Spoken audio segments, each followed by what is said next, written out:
അപ്പോൾ നമ്മൾ പറഞ്ഞു വന്നുകൊണ്ടിരുന്നത് HSCയിലെ ഇംഗ്ലീഷ് വിഭാഗത്തിലെ യൂണിറ്റ് 1-നകത്ത് first chapter 3 L's of empowerment എന്ന ലെസൺ അതിന്റെ എക്സ്പ്ലനേഷൻ നിങ്ങൾ കേട്ട് കഴിഞ്ഞു. അതിനകത്തുള്ള ക്വസ്റ്റ്യൻസ് ആണ് നമ്മൾ ഡിസ്കസ് ചെയ്തിരുന്നത്. അപ്പോൾ അതിനകത്തുള്ള ക്വസ്റ്റ്യൻസ് ഏതൊക്കെയാണ് വരാൻ സാധ്യത എന്ന് മനസ്സിലാക്കുക. അങ്ങനെ ക്വസ്റ്റ്യൻ വരുമ്പോൾ അതിന്റെ ആൻസർ എഴുതുമ്പോൾ എഴുതേണ്ട പോയിന്റ്സ് എന്താണൊക്കെയെന്ന് മനസ്സിലാക്കുക. അപ്പോൾ ഇപ്പോൾ ഡിസ്കസ് ചെയ്തിരുന്ന ക്വസ്റ്റ്യൻ ഇതാണ്: how can we build self confidence in women? എങ്ങനെയാണ് നമുക്ക് സ്ത്രീകളിൽ ആത്മവിശ്വാസം ഉണ്ടാക്കേണ്ടത്? ഇതാണ് ക്വസ്റ്റ്യൻ. അപ്പോൾ അതിന്റെ പോയിന്റ്സ് മനസ്സിലാക്കുക. This is a question to be answered by not only men but women also.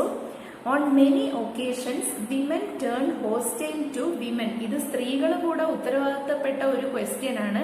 പല സന്ദർഭങ്ങളിലും സ്ത്രീകളുടെ ശത്രുക്കൾ സ്ത്രീകളാണെന്നാണ് നമ്മൾ കണ്ടിട്ടുള്ളത്. From the side of men they need kindness and consideration. പുരുഷന്മാരുടെ ഭാഗത്ത് നിന്നും സ്ത്രീകൾക്ക് ദയയും കൺസിഡറേഷനും കിട്ടേണ്ടത് ആവശ്യമാണ്. Men should not show them gender discrimination and injustice. സ്ത്രീ പുരുഷ വേർതിരിവ് പുരുഷന്മാരുടെ ഭാഗത്തു നിന്നും ഒഴിവാക്കേണ്ടതാണ്. അന്യായങ്ങളും പുരുഷന്മാർ സ്ത്രീകളോട് കാണിക്കാൻ പാടില്ലാത്തതാണ്. We should give them appreciation and emotional support. അതായത് വൈകാരികമായിട്ടുള്ള സപ്പോർട്ട് സ്ത്രീകൾക്ക് പുരുഷന്മാരിൽ നിന്ന് ആവശ്യമുണ്ട്. പിന്നെ അപ്രീസിയേഷൻ, അതായത് അഭിനന്ദനങ്ങളും ആവശ്യമുണ്ട്. We should give them ample opportunities to gain better education and employment. സ്ത്രീകൾക്ക് വിദ്യാഭ്യാസവും തൊഴിലവസരങ്ങളും സൃഷ്ടിക്കപ്പെടേണ്ടതുണ്ട്. Only through economic independence a woman can build self-confidence. ഒരു സാമ്പത്തികമായിട്ടുള്ള സെൽഫ് ഡിപ്പെൻഡൻസ് അല്ലെങ്കിൽ സാമ്പത്തിക സ്വാതന്ത്ര്യത്തിലൂടെ മാത്രമേ സ്ത്രീകൾക്ക് ആത്മവിശ്വാസം ഉണ്ടാക്കിയെടുക്കാൻ പറ്റുള്ളൂ. When women are paid less, this is injustice. നമ്മുടെ നാട്ടില് പലയിടത്തും സ്ത്രീകൾക്ക് ചെറിയ വേതനമാണ് പുരുഷന്മാരെ അപേക്ഷിച്ച് കിട്ടുന്നത്. അത് തീർത്തും അന്യായമാണ്. They are eligible to get equal payment as men get. പേയ്മെന്റിന്റെ കാര്യത്തിൽ തുല്യത വളരെ അത്യാവശ്യമാണ്. They must be given proper representation in all law making bodies. എല്ലാ നിയമം ഉണ്ടാക്കുന്ന ലോ മേക്കിംഗ് ബോഡീസിലും സ്ത്രീകൾക്ക് പ്രാതിനിധ്യം അത്യാവശ്യമാണ്. According to Christine Lagarde, the society should change the property and inheritance laws that discriminate against woman. പല സൊസൈറ്റികളിലും കുടുംബത്തിലെ ആൺകുട്ടികൾക്കാണ് സ്വത്ത് കൊടുക്കുന്നത്. സ്ത്രീകളെ സ്വത്ത് കിട്ടുന്നതിൽ നിന്നും ഒഴിവാക്കുന്നുണ്ട്. നമ്മുടെ കേരളത്തിലും ക്രിസ്ത്യൻ സമൂഹത്തിലും ഇസ്ലാം സമൂഹത്തിലും എല്ലാം അങ്ങനെ പല സമുദായങ്ങളിലും പുരുഷന്മാർക്കാണ് വീട് സ്വത്ത് ഒക്കെ പുരുഷന്മാരുടെ പേരിലാണ് കൊടുക്കുന്നത്. സ്ത്രീകൾ അതുകൊണ്ട് തന്നെ അവരുടെ അടിമകളായിട്ടും ആശ്രിതരായിട്ടും കഴിയേണ്ട അവസ്ഥയാണ് ഉള്ളത്. അപ്പൊ ഇതിലും തുല്യത നമ്മൾ നേടിയെടുക്കേണ്ടതാണ്. It is not women but man who should change his mindset first. പുരുഷന്മാരുടെ മനസ്സാണ് ആദ്യം മാറേണ്ടത്. We should give our women due respect and freedom. സ്ത്രീകൾക്ക് നമ്മൾ റെസ്പെക്റ്റും സ്വാതന്ത്ര്യവും കൊടുക്കേണ്ടതാണ്. This is most necessary to make them self confident. ഈ പോയിന്റുകളൊക്കെയാണ് സ്ത്രീകൾ സെൽഫ് കോൺഫിഡൻറ്റ് അല്ലെങ്കിൽ ആത്മവിശ്വാസം ഉള്ളവരായിട്ട് വളർത്തിയെടുക്കാനായിട്ട് നമ്മൾ മനസ്സിൽ വെക്കേണ്ട പോയിന്റ്സ്. അടുത്തത് ഈ ലെസണിനകത്തുള്ള കോണ്ടന്റ്, അതായത് അതിന്റെ പ്രതിപാദ്യ വിഷയം നിങ്ങൾക്ക് മനസ്സിലായി. പക്ഷെ ഇംഗ്ലീഷ് ഒരു ഭാഷ ആയതുകൊണ്ട് തന്നെ ഭാഷ ടെസ്റ്റ് ചെയ്യുന്നതായിട്ടുള്ള ചില ചോദ്യങ്ങൾ ഈ ലെസണിൽ നിന്ന് പ്രതീക്ഷിക്കേണ്ടതാണ്. ഈ ലെസൺ ഒരു സ്പീച്ച് ആയതുകൊണ്ട് തന്നെ സ്പീച്ച് എഴുതാൻ പലതരത്തിലുള്ള ക്വസ്റ്റ്യൻസ് പ്രതീക്ഷിക്കാം. അതായത് പ്രസംഗം എഴുതണം. അപ്പൊ അതിന്റെ ഒരു സാമ്പിൾ ക്വസ്റ്റ്യൻ നമുക്ക് നോക്കാം. ക്യാൻ സ്പീച്ചസിനെ പറ്റിയിട്ടുള്ള ക്വസ്റ്റ്യൻ ആണ്. Can speeches make an impact on human mind? മനുഷ്യന്റെ മനസ്സിൽ പ്രസംഗങ്ങൾ എങ്ങനെയൊക്കെയാണ് ഇമ്പാക്ട് അല്ലെങ്കിൽ ഇൻഫ്ലുവൻസ് അല്ലെങ്കിൽ സ്വാധീനം ചെലുത്തുന്നത്? Of course, speeches can make a sudden, if not permanent, impact on human minds. തീർച്ചയായിട്ടും പ്രസംഗങ്ങൾ മനുഷ്യന്റെ മനസ്സിനെ സ്വാധീനിക്കും. We have historical examples for this. ചരിത്രത്തിൽ തന്നെ ഇതിന് ധാരാളം തെളിവുകളുണ്ട്. Mark Antony's speech and Martin Luther King speech are the best examples of persuasive speech. മാർട്ടിൻ ലൂതർ കിങ്ങിന്റെയും മാർക്ക് ആന്റണിയുടെയും പ്രസംഗങ്ങൾ മനുഷ്യ മനസ്സിനെ വളരെ സ്വാധീനിച്ചിട്ടുള്ളതാണ്. Human minds have a tendency to be influenced. നമ്മുടെ മനുഷ്യ മനസ്സിനെ തന്നെ പ്രസംഗങ്ങൾ കൊണ്ട് സ്വാധീനിക്കപ്പെടാനുള്ള ഒരു പ്രവണതയുണ്ട്. When people like a speaker, they temporarily forgive his drawbacks and errors. ഒരു പ്രാസംഗികനെ ഇഷ്ടപ്പെടുമ്പോൾ അയാൾക്ക് എന്ത് കുറ്റവും കുറവും ഉണ്ടെങ്കിലും അതൊക്കെ നമ്മൾ മറന്നുപോകും. They want to be convinced. കേൾവിക്കാരെ ബോധ്യപ്പെടുത്തുക എന്നുള്ളതാണ് പ്രധാനം. That's all. A good orator's merit is not only his academic knowledge and verbosity.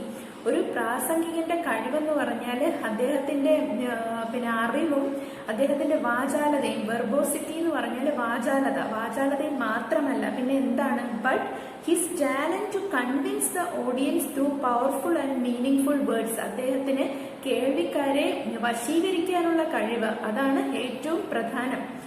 വാക്കുകൾ, ശക്തമായ വാക്കുകളിലൂടെയാണ് അദ്ദേഹം അത് ചെയ്യുന്നത്. His gestures and voice modulation also help to influence the audience. വാക്കുകൾ മാത്രമല്ല, അദ്ദേഹത്തിന്റെ ജെസ്റ്റേഴ്സ്, അതായത് ആക്ഷൻസ്, പിന്നെ വോയിസ് മോഡുലേഷൻ, അതായത് ശബ്ദത്തിന്റെ ഉയർച്ച താഴ്ചകൾ, ഇതൊക്കെ കേൾവിക്കാരെ വളരെയധികം സ്വാധീനിക്കും. അടുത്ത ഒരു ക്വസ്റ്റ്യൻ സ്പീച്ചിനെ പറ്റി. Why do we make speeches? എന്തുകൊണ്ടാണ് നമ്മൾ പ്രസംഗം നടത്തുന്നത്? Speeches are the best tools to convey our ideas to a group of people who hear it. ഒരു വലിയൊരു ഗ്രൂപ്പ് ആൾക്കാരിലേക്ക് നമ്മുടെ മനസ്സിലുള്ള പോയിന്റുകൾ, നമ്മുടെ മനസ്സിലുള്ള അഭിപ്രായം കൺവേ ചെയ്യാൻ അല്ലെങ്കിൽ പകർന്നു കൊടുക്കാനുള്ള ഏറ്റവും ബെസ്റ്റ് മെത്തേഡാണ് speech. It can be a small group or a vast gathering. We make speeches when we have to express our ideas strongly and convincingly before a large number of people. Further, speeches give us opportunity to speak continuously without having been interrupted by the audience or hearer. Speeches ഒരു തടസ്സവുമില്ലാതെ, കേൾവിക്കാരിൽ നിന്ന് ഒരു തടസ്സവുമില്ലാതെ continuous ആയിട്ട് പ്രാസംഗികന്റെ മനസ്സിലുള്ള കാര്യങ്ങൾ convey ചെയ്യാനായിട്ട് സഹായിക്കുന്ന ഒരു മേഖലയാണ്. അടുത്തത് ഒരു സാമ്പിൾ ക്വസ്റ്റ്യൻ നമുക്ക് നോക്കാം. Prepare the script of a persuasive speech on the topic education is the key to women's empowerment. അപ്പം ഒരു സ്പീച്ച് പ്രിപ്പയർ ചെയ്യുകയാണ് നിങ്ങൾ ഇവിടെ ചെയ്യേണ്ടത്. ഏത് ടോപ്പിക്കിനെ പറ്റിയിട്ടാണ്? എഡ്യൂക്കേഷൻ, വിദ്യാഭ്യാസം സ്ത്രീ ശാക്തീകരണത്തിന് വളരെ വേണ്ടപ്പെട്ട ഒരു കാര്യമാണ് എന്നുള്ളതിനെ പറ്റിയിട്ടാണ് സ്പീച്ച് പ്രിപ്പയർ ചെയ്യേണ്ടത്. അപ്പൊ ഇതിനകത്തുള്ള പോയിന്റ്സ് എല്ലാം നിങ്ങൾ ഇത്രയും നേരം കേട്ടതിൽ നിന്ന് നിങ്ങൾക്ക് കിട്ടിയിട്ടുണ്ടാവും. പക്ഷെ സ്പീച്ച് എങ്ങനെ എഴുതണം എന്നുള്ളതാണ് നിങ്ങൾ പരിശീലിക്കേണ്ടത്. അതിന് നിങ്ങൾ ഇമാജിൻ ചെയ്താൽ മതി. ഒരു സ്റ്റേജിൽ കയറി നിന്ന് നിങ്ങൾ പ്രസംഗിച്ചാൽ നിങ്ങൾ എങ്ങനെ പ്രസംഗിക്കും എന്നുള്ളത് ഇമാജിൻ ചെയ്യുക. ഇങ്ങനെയാണ്, ഇത്തരം വരികൾ ഉപയോഗിച്ചിട്ടാണ് സ്റ്റാർട്ട് ചെയ്യേണ്ടത്. തുടങ്ങേണ്ടത് ഇങ്ങനെയാണ്. Honourable principal, respected teachers and my dear friends, today is March 8. Do you know it's significance? Yes. Today is International Women's Day. So, on this auspicious occasion, I would like to deliver a short speech on education and women empowerment.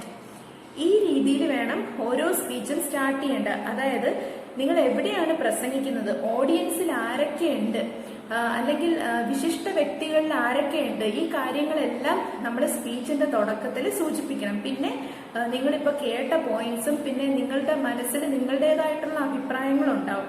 ആ അഭിപ്രായങ്ങളും ഒക്കെ ചേർത്തിട്ട് വേണം speech ഉണ്ടാക്കാൻ. അടുത്ത ഒരു sample question നമുക്ക് നോക്കാം. In connection with the observance of International Women's Day, the Sauhrida Club of your school has planned to conduct a seminar on women's empowerment in India. Write the script of an introductory speech for the seminar. ഇവിടെയും speech തന്നെയാണ് എഴുതേണ്ടത്. അപ്പോൾ നിങ്ങളുടെ സ്കൂളിലെ സൗഹൃദ club arrange ചെയ്ത ഒരു സെമിനാറിൽ വിമൻ എംപവർമെന്റിനെ പറ്റിയിട്ട് സ്പീച്ച് നടത്തുക. ഇവിടെയും ഇങ്ങനെയാണ് സ്റ്റാർട്ട് ചെയ്യേണ്ടത്. മാത്രം നിങ്ങൾ നോക്കുക. കണ്ടന്റ് നമ്മൾക്ക് നേരത്തെ അറിയാവുന്നത് തന്നെയാണ്. Honourable principal, the eminent personalities on stage. അപ്പോൾ ആരൊക്കെയാണ് വിശിഷ്ട വ്യക്തികളെന്ന് അറിയാൻ സൂചന ക്വസ്റ്റ്യനിൽ ഇല്ലെങ്കിൽ നമുക്ക് എമിനന്റ് പേഴ്സണാലിറ്റീസ് ഓൺ സ്റ്റേജ് എന്ന് അഭിസംബോധന ചെയ്യാം. And my dear friends, it is with great pride and pleasure I am standing in front of you എന്ന് പറഞ്ഞിട്ട് നമുക്ക് പ്രസംഗം എഴുതാവുന്നതാണ്. അപ്പൊ ഈ പ്രസംഗം എഴുതുമ്പോൾ അത് 1-2 പാരഗ്രാഫിൽ വൃത്തിയായിട്ട് എഴുതാനാണ് ശ്രദ്ധിക്കേണ്ടത്. അടുത്ത ഒരു സാമ്പിൾ ക്വസ്റ്റ്യൻ നോക്കാം. You have learned a whole unit that deals with the plight of women in the society. Plight എന്ന വാക്കിന്റെ അർത്ഥം ദുരവസ്ഥ എന്നാണ്, PLIGHT.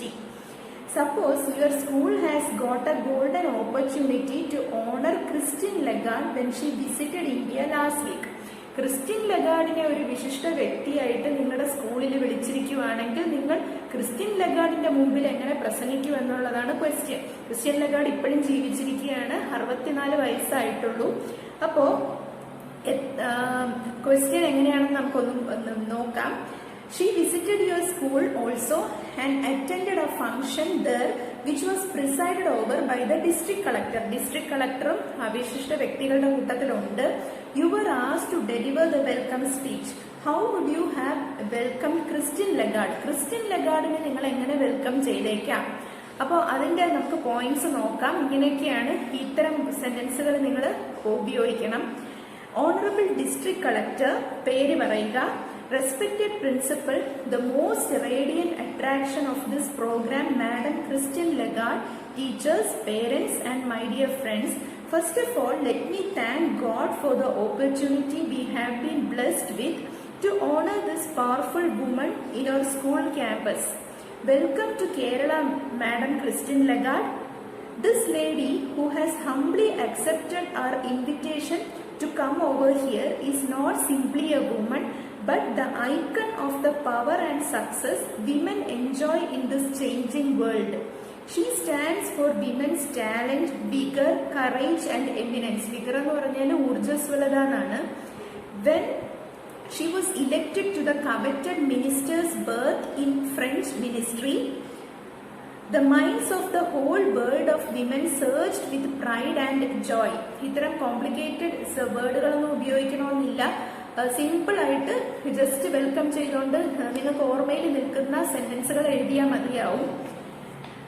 Yes, the presidency of the international monetary fund, the whole world got wonderstruck and women felt extremely happy as she was the symbol of heights of glory for them.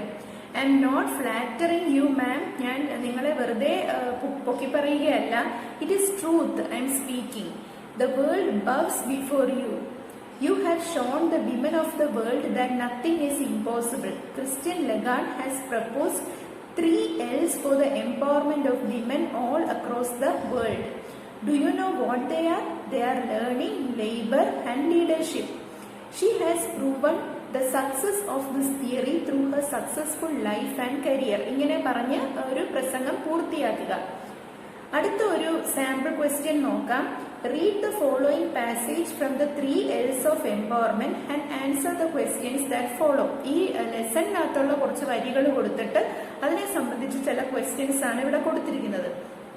They represent half of the world's population but contribute far less than 50% of economic activity.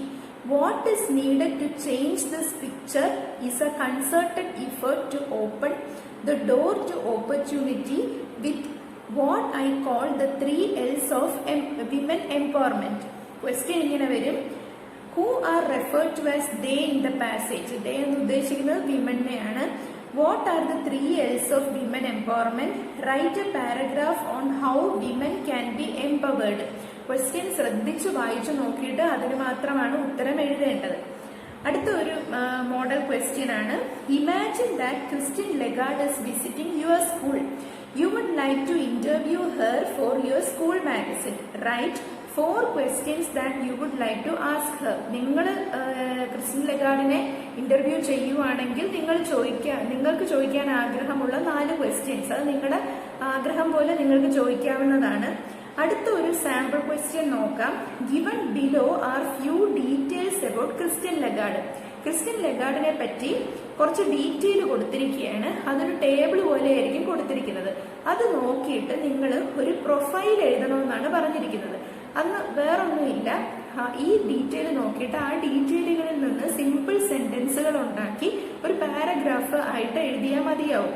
Example ഇങ്ങനെയാണ് detail കൊടുത്തിരിക്കുന്നത്. Born 1st January 1956, place of birth Paris, career first women finance minister of France, present position head of IMF economics and theoretician, write a short profile of Christine Lagarde using the details given below. അപ്പോൾ ഇവിടെ എങ്ങനെയാണ് paragraph ആക്കിയിരിക്കുന്നതെന്നൊന്ന് വായിക്കാം.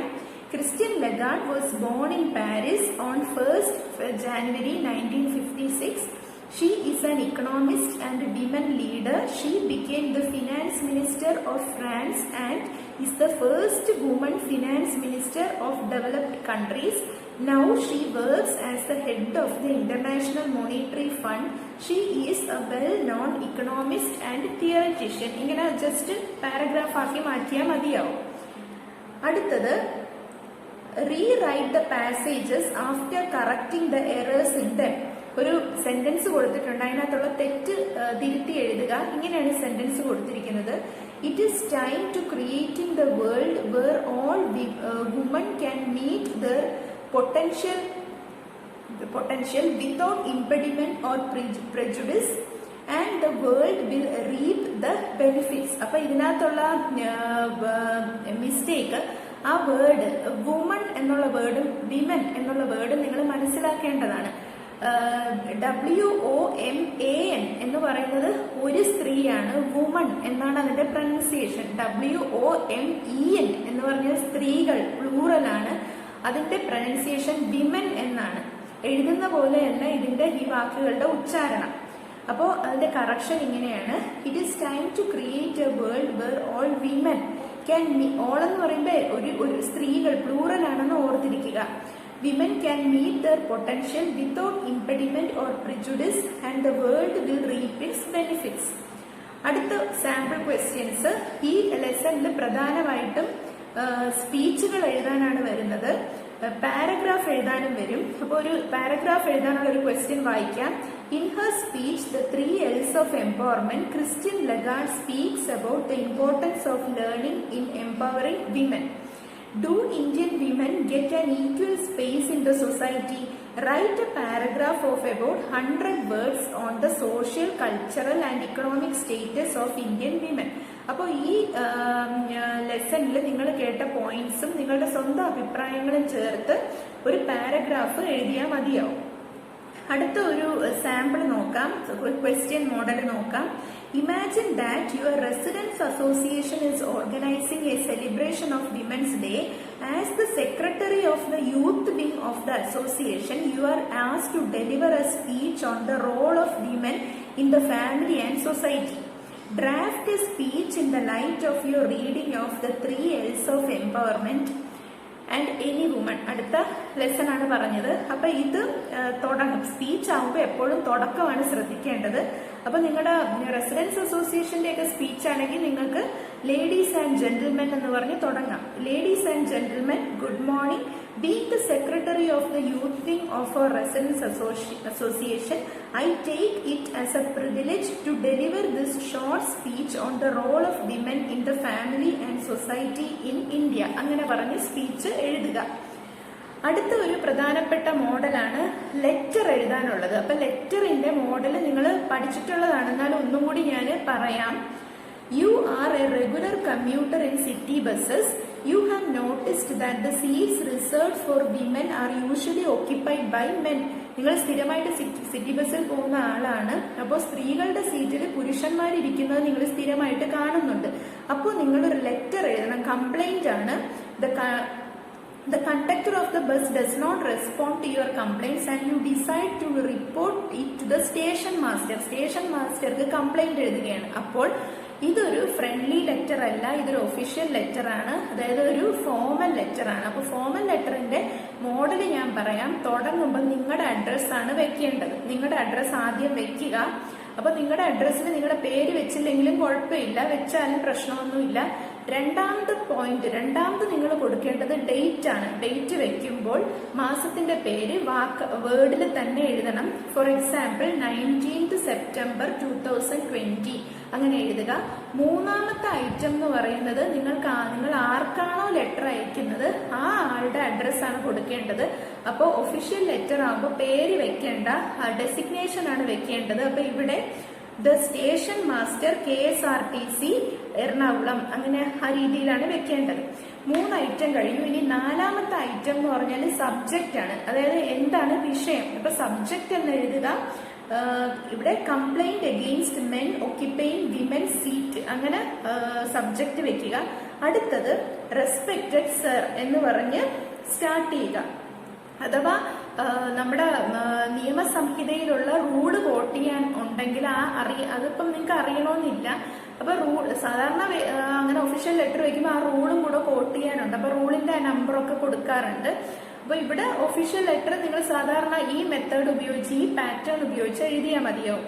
പിന്നെ letter എഴുതുമ്പോൾ എപ്പോഴും 1, 2, 3 പാരഗ്രാഫിൽ എഴുതാം. ഒത്തിരി നീളമൊന്നും വേണമെന്നില്ല, കാര്യം മാത്രമേ പറയാവൂ. ഒഫീഷ്യൽ ലെറ്ററിനകത്ത് ഫോർമൽ സെന്റൻസുകളാണ് ഉപയോഗിക്കേണ്ടത്. അതായത് നിങ്ങളുടെ പരിചയമുള്ള ഒരാളിനെ അയക്കുന്ന പോലെ ഒരിക്കലും അയക്കരുത്, ഒഫീഷ്യൽ ആയിട്ട് വേണം എഴുതാൻ. ഒരു എക്സാമ്പിൾ പറയാം. It is extremely disturbing to see women seat being occupied by men in the buses operated from your depot, അങ്ങനെ പറഞ്ഞ് തുടങ്ങുക. എന്നിട്ട് ഈ ലെറ്റർ തീർന്നു കഴിഞ്ഞാൽ കൊടുക്കേണ്ടത് താങ്കിങ് യു എന്നുള്ള പ്രയോഗമാണ്. അത് കഴിഞ്ഞിട്ട് യുവേഴ്സ് ഫെയ്ത്ത്ഫുള്ളി. അപ്പൊ നമ്മൾ ലെറ്റർ എങ്ങനെയാണ് അവസാനിക്കണമെന്ന് ആയിരുന്നു പറഞ്ഞിരുന്നത്. അപ്പൊ ലാസ്റ്റ് ലെറ്റർ കഴിഞ്ഞിട്ട് താങ്കിങ് യു, യുവേഴ്സ് ഫെയ്ത്ത്ഫുള്ളി, നിങ്ങളുടെ സിഗ്നേച്ചർ ഇടുക. അതിനുശേഷം നിങ്ങളുടെ ഫുൾ നെയിം എഴുതുക. അത്രയും മാത്രമേ ഉള്ളൂ. പിന്നെ പ്രധാനമായിട്ടും ഈ കാര്യങ്ങളെല്ലാം തന്നെ, അതായത് അഡ്രസ്സ് മുതൽ ഇനി താഴെ വരെയുള്ള കാര്യങ്ങളെല്ലാം തന്നെ ലെഫ്റ്റ് ഹാൻഡ് സൈഡിൽ വേണം എഴുതേണ്ടത്. അതായത് മാർജിൻ, പേപ്പറിന്റെ മാർജിനോട് ചേർത്തിട്ട് വേണം ഇതെല്ലാം എഴുതേണ്ടത്. മറ്റു ചില സാമ്പിളുകളിൽ നിങ്ങൾ താഴെ യുവേഴ്സ് ഫെയ്ത്ത്ഫുള്ളി ഒക്കെ റൈറ്റിൽ എഴുതിയിരിക്കുന്നത് കാണാം. പക്ഷെ അത് തെറ്റായിട്ടുള്ള ഒരു സാമ്പിളാണ്. നിങ്ങൾ ഓർമ്മയിൽ വെക്കേണ്ടത് എല്ലാം പേപ്പറിന്റെ ലെഫ്റ്റ് ഹാൻഡ് സൈഡിൽ, അതായത് മാർജിനോട് ചേർന്ന് വേണം ഇതെല്ലാം എഴുതേണ്ടത്. എഴുതുമ്പോൾ അത് നല്ല വൃത്തിയായിട്ട് എഴുതണം. അതായത് അഡ്രസ് എല്ലാം താഴെ നീറ്റായിട്ട് എഴുതേണ്ടതാണ്. ഇതാണ് ലെറ്ററിനെ പറ്റി പ്രധാനമായിട്ട് മനസ്സിലാക്കേണ്ടത്. Thank you.